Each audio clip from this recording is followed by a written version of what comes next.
The legacy was stopped. অন্ধকারে জ্বলতে থাকা আলোতে ঘুরে ঘুরে আসছিল কিছু সংখ্যা। প্রথম দেখাতে বোকা অঙ্ক মনে হবে, কিন্তু এই প্রতিটি অঙ্কের পেছনে লুকিয়েছিল একজন মানুষের অসাধারণ কীর্তির কথা। আন্তর্জাতিক ক্রিকেটে 101টি সেঞ্চুরির মালিকের কিংবদন্তি হবার গৌরবগাথা তিনি মাঠে না থাকলেও সজোরে উচ্চারিত।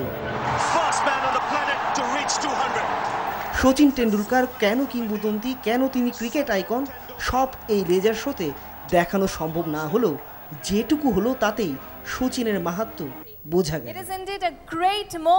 ঢাকার এক হোটেলে বিকেলে এই অনুষ্ঠানে ঘরভর্তি মানুষের মধ্যেও তিনি জলজলে, সবার চেয়ে আলাদা। তাকেই ঘিরে এই উৎসব। বাংলাদেশের একটি ক্লাব ক্রিকেটের লোগো ও জার্সি উন্মোচনের জন্য তার সময় বরাদ্দ করাটা সম্ভব হওয়ার কথা নয়, কিন্তু সেই অসম্ভবকে সম্ভব করলেন সচিনের বন্ধু লুৎফর রহমান বাদল। নিজের বন্ধুকে দিয়ে চ্যাম্পিয়ন গাজী ট্যাঙ্ক ক্রিকেটার্সের নাম বদলে লিজেন্ডস অফ রূপগঞ্জ রাখার যে স্বপ্ন তিনি দেখেছিলেন, সেটি এখন পরম বাস্তব।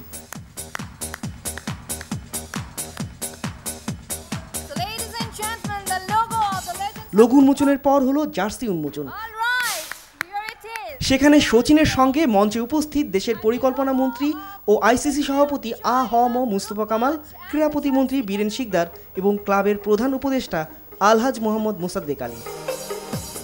One of my greatest vision to taking the game to grassroots levels, and I want to the journey to begin from Rupganj. It is a new challenge for me. I am sure with all your cooperation, I can do it. I want to take this opportunity to thank my family. বাংলাদেশের ক্রিকেটকে দেখেছেন সেই 80-র মধ্যভাগ থেকে। বয়সভিত্তিক cricket থেকে শুরু করে জীবনের শেষ ওয়ানডে এখানে খেলা, সব মিলিয়ে সচিনের জন্য বাংলাদেশ কখনো ভোলার নয়। যেমনভাবে ভোলার নয় এই অনুষ্ঠান, সেটাকে আরও মনে রাখার জন্য সচিনের হাতে তুলে দেওয়া হলো নকশি কাঁথা ও তৈলচিত্র। পাল্টা উপহারে বন্ধু বাদলের জন্য ভারত থেকে বয়ে আনা নিজের অটোগ্রাফ সহ টি শার্ট দিয়েছেন সচিন। ক্লাবের সংগ্রহশালায় রাখার জন্য বড় উপহার হতে পারে সচিনের হাতের এই ছাপ, যা দেখে সামনের দিনগুলোতে নতুনরা আরও উজ্জীবিত হতে পারেন। বাংলাদেশের ক্রিকেট ও লিজেন্ডস অফ রূপগঞ্জ নিয়ে কি ভাবছেন Sachin? I think this club is in the right hands. While sharing various ideas with him, he also told me that he had 3 different clubs and all 3 clubs won. That shows his commitment. Produce more Shakibs and Tameems for Bangladesh will bring glory to the country and make cricket more exciting all across the world.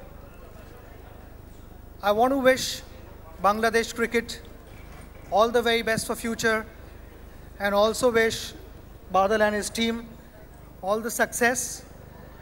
May cricket be always be the winner. Tendulkar নিয়ে কথা বললেন ক্রিকেটের সর্বোচ্চ সংস্থার সভাপতিও। সচিন রাজি থাকলে তাকে সম্মানসূচক নাগরিকত্ব দিতে প্রধানমন্ত্রীকে অনুরোধ করবেন বলেও জানিয়েছেন তিনি।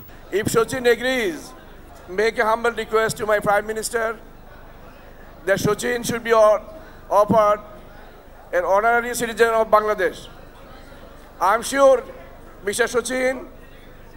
Sachin, as you are aware, Mr. Sachin is being loved by our Prime Minister as well. So Sachin will not disagree to that. সকালে এসেছিলেন বাংলাদেশের ক্রিকেটে নতুন একটা দৌড় খুলবার স্বপ্নটাকে সত্যি করতে। বিদায় যখন নিলেন তখন বেলা গড়িয়ে সন্ধ্যা। ঘণ্টা দশেকের উপস্থিতিতে এদেশের মানুষের মনোযোগের বড় একটা অংশ জুড়ে ছিলেন মাস্টার ব্লাস্টার। এখন সাকিব তামিমের লিজেন্ডস অফ রূপগঞ্জের পালা বছর জুড়ে সেই অনুপ্রেরণায় ঝুড়ি ঝুড়ি সাফল্য এনে দেয়ার। বর্ষণ কবির, NTV নিউজ, ঢাকা।